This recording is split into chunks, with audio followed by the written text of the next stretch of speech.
फिर उसके बाद जो है इस फ़िल्टर लाइन को चेक करेंगे, इस फ़िल्टर लाइन को चेक करेंगे। आप बहुत आसानी से इसे निकाल लें और फिर कंटिन्यूटी मोड में चेक करके फिर इसे लगा दें। बहुत आसान है, यानी चाहे ब्लोअर से, चाहे आइडिया होता है एक सोल्डरिंग करने का, करके भी पहले एक एक रेडी करें, एक रेडी हो जाए दूसरा रेडी करें, तीसरा रेडी करें, या तो कोल्ड टेस्टिंग में उठा के बहुत ज़्यादा ऐसा काम ही नहीं, ब्लोअर लगाएं, चिमटी से पकड़ कर किनारे रख दें, कंटिन्यूटी चेक करें, उसके बाद लगा दें। देखिए इसमें क्या है कि आप सबसे पहले इसे समझें कि जैसे आपने देखा होगा कि ये कैपेसिटर, जो ये फ़िल्टर लाइन है, यानी फ़िल्टर लाइन उसे बोलते हैं जिस सप्लाई के सामने जो है जो फ़िल्टर करने की जो कैपेसिटर होती है उसे फ़िल्टर लाइन कहा जाता है। फ़िल्टर लाइन में क्या है कि एक पीएफ कैपेसिटर यानी इलेक्ट्रोलाइट और सिरामिक फ़िल्टर, तो ये सारे फ़िल्टर लाइन को ये फ़िल्टर करने का काम करते हैं। तो जिसे चेक करने की जो ज़रूरत पड़ती है तो उस लाइन पे हम उसके आगे, यानी जहाँ पे हमारा जैसे एक डायोड लगा, डायोड से हमारा रेक्टिफिकेशन हुआ, उससे डीसी बना, डीसी बन के उसे फ़िल्टर किया गया। अब वो डीसी बनता है तो वो फ़िल्टर होके जो हमारा वोल्टेज यहाँ पे मिलता है, चाहे यहाँ पे जो भी वोल्टेज यहाँ पे बन रही है, उसे हम सबसे पहले चेक करते हैं। सबसे पहले कहने का मतलब कि कहीं से आप स्टार्ट करेंगे, जैसे यहाँ से स्टार्ट करते हैं तो यहाँ पे भी वोल्टेज है, फिर यहाँ से स्टार्ट करेंगे तो यहाँ पे आएंगे। अब यहाँ से अगर पहुँचे और इसके बाद नेक्स्ट यहाँ पे आए, यहाँ से फिर यहाँ आए, अब इसके बाद जो भी वोल्टेज रिलीज हो रहे हैं उसे हम सबसे पहले देखेंगे। यानी एक तो पहला स्टेप यह हुआ कि सबसे पहले ये देखें, फिर इसके बाद जो काम हो रहा है फिर वहाँ सबसे पहले उसी को देखा जाएगा कि यानी इसके बाद जो वाली स्टेप है फिर वहाँ पहला स्टेप आ गया। तो यहाँ पर देखें, जैसे हमने उसमें इस सप्लाई को यहाँ पे कैंसिल किया था क्योंकि जगह नहीं था बनाने का, लेकिन यहाँ पे हम केवल ट्रेस आउट करने का बताएंगे फॉल्ट को।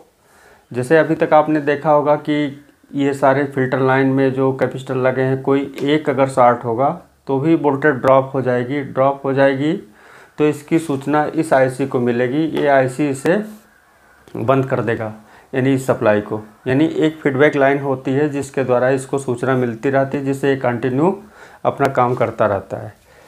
तो एक तो ये आपने कई वीडियो में देखे होंगे, लोग बनाते हैं, दिखाते हैं कि भी देखिए हम दिखाते हैं आपको ये वोल्टेज कैसे बनता है। तो ये देखिए, ये इसमें क्या है कि ये फ़िल्टर लाइन हम सबके चेक करेंगे। मान लीजिए ये सब सही है, चलिए इसको हम आपको नहीं बताते हैं क्योंकि आप हो सकता है जान गए होंगे, क्योंकि बहुत वीडियो देखे हैं, और नहीं जानते होंगे तो भी आपको ये जान लीजिए कि कोई भी डीसी पहले बनेगी, जैसा अभी पहले बताए हैं, डायोड लगा के रेक्टिफिकेशन होगा, रेक्टिफिकेशन होने के बाद जो सप्लाई बनती है उसे फ़िल्टर किया जाएगा, फ़िल्टर करने के बाद कंप्लीट बनना चाहिए। कंप्लीट कहने का मतलब कि अगर यहाँ पे 12 वोल्ट है तो 12 वोल्ट मिलना चाहिए। अगर 12 वोल्ट नहीं है तो इसका मतलब फ़िल्टर लाइन भी वीक हो सकती है। ऐसा नहीं कि शॉर्ट हो, वीक भी हो सकते ही, काम ना करे, क्योंकि कभी कभी देखिए कैंसिल भी कर देते हैं लोग, अगर शॉर्ट है तो सब निकाल कर फेंक देते हैं, लगा देते हैं। लेकिन किसी चीज़ की वोल्टेज अगर वहाँ पे फिक्स की जाती है किसी चीज़ के द्वारा, तो वहाँ पे उतना परफेक्ट परफॉर्मेंस के लिए वो होना चाहिए। क्योंकि डिजिटल में आप देखते हैं कि उसमें कोई भी अगर माइनस ज़रा सा भी वोल्टेज अगर नॉर्मल हुआ, यानी डाउन हुआ उस वोल्टेज से, एक्यूरेसी से, तो उसके इफ़ेक्ट पड़ते हैं। आप ध्यान नहीं दिए होंगे, कभी कभी देखिए हैंगिंग प्रॉब्लम आती है। हैंगिंग में क्या होता है कि जब हीटअप, यानी वो कहीं अगर मान लीजिए वहाँ हीट जनरेट हो रहा है और बहुत ज़्यादा टेम्परेचर हो रहा है तो वहाँ भी एम्पियर की ड्रॉपिंग होती है। अब वहाँ पे वोल्टेज तो बन रहे हैं, आपको वोल्टेज दिख रहे होंगे मल्टीमीटर पे, लेकिन एम्पियर क्या होता है वहाँ पे ड्रॉप होता है कुछ हीटिंग के। खैर वो तो अलग टॉपिक है, उसमें आपको मिलेंगे पावर सप्लाई में बताएंगे तब। यहाँ पर देखें, ये मान लीजिए ओके है, ये भी ओके है, यानी फ़िल्टर लाइन ओके है, उसके बाद भी ये वोल्टेज नहीं मिलते हैं। तो इसमें देखिए एक चीज़ हम आपको बताते हैं कि ये भी बताए हैं कि ये कंटिन्यू वोल्टेज को रन कब करेगा, जब इसके फीडबैक मिलेंगे किसी भी चीज़ के, क्योंकि ये फीडबैक के ज़रिए ही जान सकता है आगे क्या है। यानी सारी एक्सीडेंटल को ये सेफ़ मोड में करने का काम जो है ये फीडबैक के द्वारा होता है, उसी से इसको सूचना मिलती है। और दूसरी बात, अगर वोल्टेज जनरेट भी नहीं होते हैं तो भी एक कारण होता है।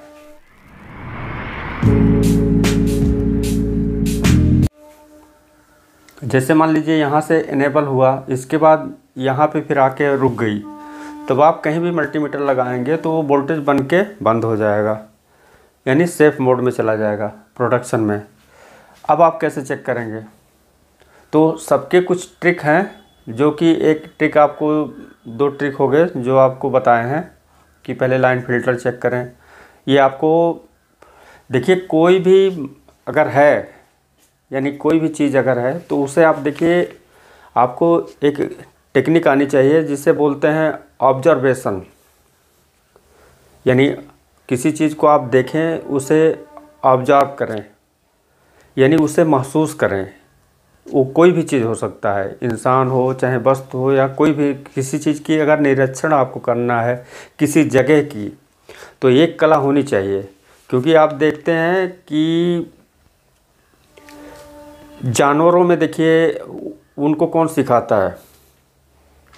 आप उससे थोड़ा सा आप सीख सकते हैं कि उनकी जो, चाहे आप किसी को, चिड़िया को ले लीजिए, चाहे बिल्ली को ले लीजिए, चाहे शेर को ले लीजिए, वो देखिए किसी सिचुएशन को ऑब्जर्व करता है। वो ऑब्जर्वेशन उसका जो है, उसके जो है मैसेज को सेंड करके उसे रिजल्ट ले लेता है और एक्शन के लिए उसे आगे का स्टेप बता देता है, यानी महसूस हो जाता है। तो ये सब सारी चीज़ें हमको आनी चाहिए। हमको कहने का मतलब कि आप सभी को ये चीज़ मानिए, क्योंकि जब आप ऊपर तल पे रहते हैं तो ये चीज़ भूल जाते हैं, क्योंकि ऊपर वाले में बहुत सारी चीज़ें होती हैं, ऐसे पाखंड हैं कि उसमें आदमी फंस जाता है। देखिए, इसमें अगर वो सिचुएशन आता है, यहाँ पे सप्लाई नहीं बनती है, तो जैसा कि आपको बताए हैं कि कोई चीज़ रन करने का जो काम करता है, कि जो सूचना देता है, उस चीज़ को देखें। जैसे यहाँ पर देखें, अगर ABDD सप्लाई हमारी यहाँ पे ड्रॉप हो रही है या नहीं बन रही है, तो एक लाइन है कि जब यहाँ से इसकी स्विचिंग होगी तो यहाँ से जो वोल्टेज जनरेट होंगे वो इस मॉसफेट से आउट होके यहाँ पे आएंगे। अगर मल्टीमीटर आप प्रॉब लगा के रखते हैं और उस समय बन के गायब हो जाता है वोल्टेज, तो आप क्या करेंगे? या तो सोचेंगे आगे है, अगर आगे भी सही है, सब जगह सही है, तो प्रॉब्लम क्या है? देखिए, यहाँ पे एक प्रॉब्लम आता है, ये हमारा जो ये 56 के रेजिस्टेंस है, ये हम इसलिए बता रहे हैं आपको कि यही IC नहीं, इसी चीज़ के फार्मूले को आप other DC to DC IC पे आप लगा सकते हैं। उसमें आपको यही देखने को मिलेगा कि हो सकता है कि ये चीज़ें बाहर ना हो। कौन सा? ये जो डायोड लगे हैं, इंटरनल डायरेक्ट ही यहाँ से आउट हो रही हो सप्लाई।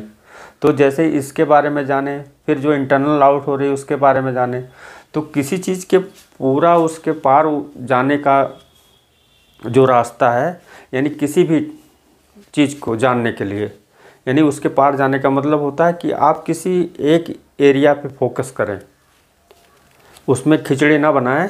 जो नए हैं उन लोगों को बता रहे हैं, या कोई इस फील्ड में अगर हैं तो किसी एक लाइन पे रहें।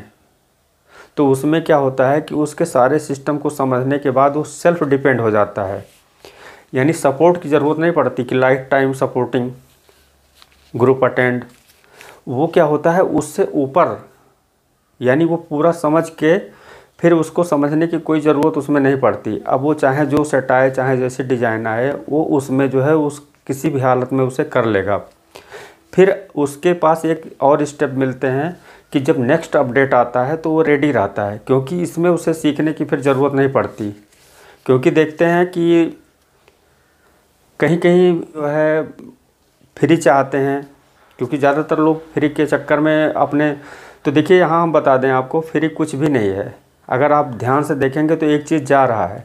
अब वहाँ पे आपको ये देखना चाहिए कि हमारा जा क्या रहा है। मान लीजिए आप पैसा बचाते हैं तो आपका टाइम जाएगा, टाइम बचाते हैं तो पैसा जाएगा। दोनों में इम्पोर्टेंट देखें क्या है, यानी कुछ दिन का मान लीजिए माहौल है कि 2 साल हमारा 3 साल LED TV का माहौल है।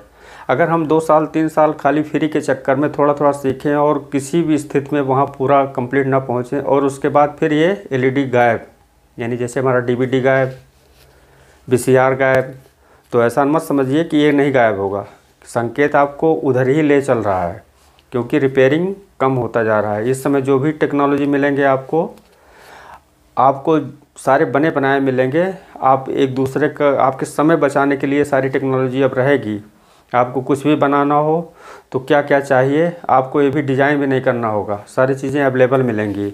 ये जोड़कर सारी चीज़ को रिसर्च कर सकते हैं, बना सकते हैं। अब उसमें परफॉर्मेंस के लिए आप उसे नेक्स्ट बेस्ट बनाने के लिए जो है आगे का काम कर सकते हैं। ये हम और बताएंगे आपको कि कैसे अच्छा परफॉर्मेंस के लिए आपको क्या क्या करें और कैसे चीज़ें आती है कि जो, क्योंकि आप देखते होंगे किसी चिड़िया को जो घोंसला बनाती है अपनी, उसे किस जगह पे ट्रेनिंग दिया जाता है। यानी जो चिड़िया आती है इस नेचर में, इस प्रकृति में, उसे आप ध्यान से देखें कितना सही से वो अपना जो है एक घोंसला बनाती है, डिज़ाइन करती है। वो टेक्नोलॉजी उसे कहाँ से मिलता है, इस पर थोड़ा सा ऑब्जर्वेशन करने की ज़रूरत है। इसे आप महसूस करें थोड़ा सा, और इंसान उससे कई गुना जो है, यानी हाई टॉप क्लास का, यानी उसके जो पोजीशन है, लेवल हैं, इस जानवर के स्टेप से सबसे टॉप पोजीशन पे इंसान है। अगर उसमें जो चीज़ें टेक्नोलॉजी आ सकती है तो आपको सोचना चाहिए कि इंसान में क्यों नहीं। हम आपको आगे बताएंगे इसके डिटेल, अभी बहुत सारी चीज़ें बताने की ज़रूरत है। तो हमने एक वीडियो बनाया था, उसमें दिखाया था कि अभी तक जैसे सब पीएफ का दिखाते हैं, तो पीएफ में सॉर्टिंग आप देखते हैं, जंपर सॉर्टिंग, यही 2 चीज़ें बची हैं। बाकी कभी रियर केस में जो है ये हमारा फायर हो जाता है, आईसी ब्लास्ट हो जाती है, नहीं तो सारा सेफ मोड में रहता है। अब फॉल्ट भी उतना नहीं होते। तो इन सब सारी चीज़ों को अलर्ट होने की ज़रूरत है। इसमें ज़बरदस्ती कुछ भी नहीं चलेगा। अगर आप सोच रहे हैं कि ये ऐसे बोल रहे हैं, बोलने दीजिए, देखते जाइए। ये सब सारी चीज़ें जो आप नहीं मानेंगे तो भी टेक्नोलॉजी बदलना है, चाहे जैसे हर हाल में आना है नए में, और नहीं तो भाई पुराने में अपना टाइम तो पास ही हो रहा है। देखिए इसमें क्या है, ये जब हमारा इसका वैल्यू शिफ्ट हो जाएगा तो शिफ्ट होने से क्या होगा, वोल्टेज ड्रॉप हो जाएंगे। अगर ओपन हो गया तो यहाँ पे जो है सप्लाई नहीं मिलेगी। ठीक, अब ये डिज़ाइन पे डिपेंड करता है कि कौन से सेट हैं, उसमें कौन सा आईसी यूज किया गया है, कौन सी टेक्नोलॉजी यूज की गई है। उसे आपको एक एक टेक्नोलॉजी को जानना होगा, और इतने ही पे जो है एक फिक्स लेवल है जहाँ से सारी टेक्नोलॉजी, वहाँ पे जो चीज़ें बनी तो वहाँ क्लियर हो गया ये ऐसे से काम करता है। अब अगर वो काम नहीं करता तो इसका मतलब फॉल्ट क्लियर है। यानी जो समझने की बात है, देखिए उसमें जब आप समझ लिए तो फिर ज़रूरत क्या है, आप चाहे जो उसमें फॉल्ट हो, चाहे जल जाए, चाहे जैसे, आपको हर हाल में उसे बना देना है। और दूसरी बात देखिए, अब इसमें तो क्लियर हो गया होगा आपका, अगर नहीं क्लियर होगा तो कमेंट करिएगा, अभी और भी हमारे पास आइडिया हैं बताने का। जिस स्थिति में आप सीख लें उतना ही हम आपको बता देंगे।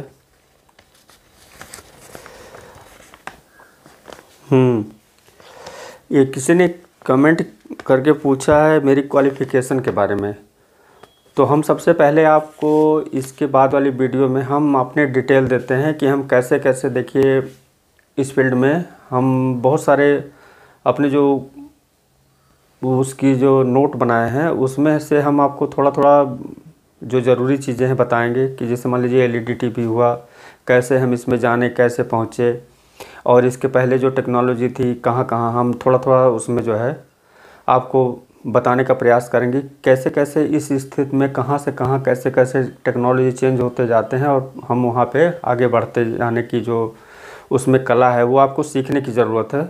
हम आपको बताएंगे कि हमारी क्वालिफ़िकेशन क्या है और हम कैसे इसमें आए। उस वीडियो में हम, यानी इसके बाद में हम आपको उसमें सारे क्लियर कर देंगे, आपको उसमें सारे स्पष्ट मिल जाएंगे कि हाँ ऐसा रास्ता है, तो उस रास्ते पे सबको चलने की ज़रूरत है। और आगे हम और बताते जाएंगे आपको। हर चीज़ बहुत आसान है, कोई चीज़ कठिन नहीं है। ठीक है, चेक किए, यहाँ पे पहुँचा, उसके बाद इसे इनेबल मिला 3.3 वोल्ट के बाद। अब यहाँ पे सप्लाई नहीं मिल रही है, तो सबसे पहले आप इन फ़िल्टर लाइन को चेक करेंगे। फिर उसके बाद जो है इस फ़िल्टर लाइन को चेक करेंगे, इस फ़िल्टर लाइन को चेक करेंगे। आप बहुत आसानी से इसे निकाल लें और फिर कंटिन्यूटी मोड में चेक करके फिर इसे लगा दें। बहुत आसान है, यानी चाहे ब्लोअर से, चाहे आइडिया होता है एक सोल्डरिंग करने का, तो उस स्थिति में ऐसी चीज़ों को फ़िल्टर लाइन को चेक कर लें, फिर इसे चेक कर लें, फिर इसको भी चेक कर सकते हैं उठा के, इसे भी चेक कर सकते हैं। यानी जितने जो इसके वर्किंग पोजीशन में, यानी जो वोल्टेज को जनरेट करते हैं, तो उस वर्किंग पोजीशन में वोल्टेज को टेस्ट आउट करके अगर वहाँ पे वोल्टेज अवेलेबल ना हो तो उस जगह पे उस कंपोनेंट को चेक कर लें, क्योंकि बहुत सारे कंपोनेंट है ही नहीं हैं इसमें और बचे ही नहीं हैं। क्योंकि आप नेक्स्ट देखेंगे तो इस आईसी से डायरेक्ट यहाँ से आउट हो रहे हैं वोल्टेज, ये भी बाहर नहीं है, एक फ़िल्टर लाइन ज़रूर है। तो अब बचता क्या है? तो कहने का मतलब कि आप उसी के अनुसार जो भी कंपोनेंट बचे हैं वहाँ आपको इतने फास्ट क्लियर करना चाहिए कि प्रॉब्लम कहाँ है। ठीक, अब आगे आता है कि हमारा जो ये वोल्टेज बनता है, तो जो पहले बनता है तो उसे पहले ही चेक करें, इसे बाद में चेक करें।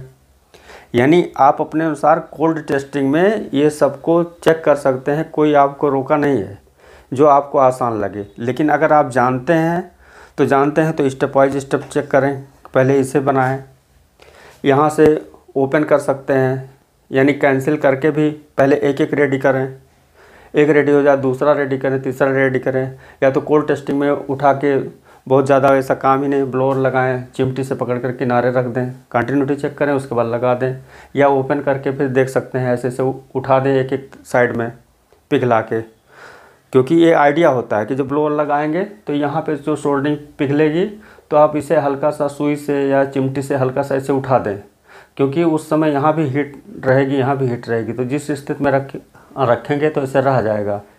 तो एक ओपन करें, दो ओपन करें, तीन ओपन करें, इसी तरीके से ओपन करते जाएं, जिसके ओपन करने से वोल्टेज आ जाए उसे यहाँ निकाल दें, कैंसिल कर दें, दूसरा लगा दें।